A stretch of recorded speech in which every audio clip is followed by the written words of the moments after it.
ஒரு கிராமத்தில் அந்த கிராமம் முழுவதும் நிறைய நிலங்களை வைத்திருந்த ஒரு தந்திரமான நில உரிமையாளன் இருந்தான். உதவி என்று வருபவர்களுக்கு அதிக வட்டிக்கு பணம் கொடுத்து கடனை மக்கள் திருப்பி செலுத்த முடியாமல் தங்கள் நிலத்தை அவனிடமே ஒப்படைக்கும் நிலையை ஏற்படுத்தினான். அவன் பார்வை ஒரு நாள் அவனது வீட்டிற்கு அருகில் இருக்கும் தனியாக வசித்து வரும் ஒரு மூதாட்டிக்கு சொந்தமான நிலத்தில் பட்டது. நில உரிமையாளன் அவரை எப்படி ஏமாற்றி நிலத்தை அபகரிக்கலாம் என்று யோசித்தான்.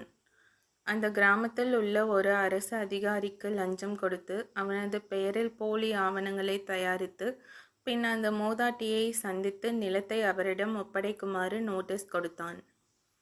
இதை அறிந்த மூதாட்டி அதிர்ச்சியடைந்து உள்ளூர் நீதிமன்றத்தை அணுகினார். ஆனால் நில உரிமையாளன் அனைவருக்கும் லஞ்சம் கொடுத்து அவனுக்கு சாதகமாக வழக்கை மாற்றினான். மனச்சோர்வடைந்த மூதாட்டி நிலத்தை காலி செய்ய தயாரானார். வெளியேறும்போது கண்ணீருடன் மூதாட்டி நில உரிமையாளனை அணுகி, ஐயா, நீங்கள் இன்று என்னிடமிருந்து எல்லாவற்றையும் எடுத்துக்கொண்டீர்கள். என் முழு வாழ்க்கையும் இங்கேதான் கழிந்தது. ஆனால் இப்போது நான் செல்கிறேன். இது நான் என் குடும்பத்துடன் சந்தோஷமாக வாழ்ந்த நிலம். இந்த மண் எனக்கு மிகவும் பிடித்தமானது. இந்த மண்ணால் நிரப்பப்பட்ட ஒரு கூடையை என்னுடன் எடுத்து செல்ல என்னை அனுமதியுங்கள். அந்த மண் வாசனையுடன் நான் இறக்கும் வரை நிம்மதியாக வாழ்ந்து விடுவேன் என்று கூறினார். அவர் நிலம் முழுவதையும் பணம் தராமல் உரிமையாக்கிவிட்டதால் அவரிடம் ஒரு கூடை மண்ணை கொடுத்துவிட்டால் அவர் அமைதியாக போய்விடுவார் என்று நினைத்து கொண்டு நில உரிமையாளன், சரி, நீங்கள் ஒரு கூடை மண்ணை எடுத்துக்கொள்ளலாம் என்றான்.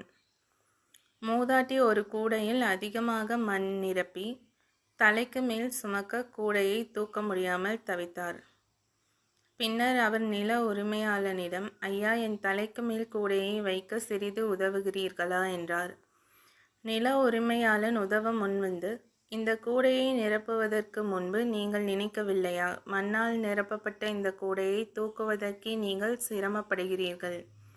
பிறகு இதை எப்படி உங்களுடன் எடுத்து செல்வீர்கள்? கண்ணீருடன் வயதான பெண்மணி, ஐயா, இந்த முழு நிலமும் எனக்கு சொந்தமானது. என் வாழ்நாள் முழுவதையும் இங்கே கழித்தேன். ஆனால் நான் இறக்கும் முன்னரே இங்கிருந்து ஒரு கூடை மண்ணை எடுத்து செல்ல சிரமப்படுகிறேன். நான் இறந்துவிட்டால் அதை கூட என்னுடன் எடுத்து செல்ல முடியாது. ஆனால் உங்களிடம் மற்றவர்களின் நிலம் அதிகம். இதையெல்லாம் உங்களுடன் எப்படி எடுத்து செல்வீர்கள்? இதை கேட்ட நில உரிமையாளன் திகைத்து நின்றான். தன் தவறை உணர்ந்து அந்த மூதாட்டியின் காலில் விழுந்து மன்னிப்பு கேட்டான். அவருடைய நிலத்தை திருப்பி கொடுத்தான். உங்களிடம் உள்ளதை கொண்டு திருப்தியாக இருங்கள். அதுவே மகிழ்ச்சியான வாழ்க்கைக்கு போதுமானது.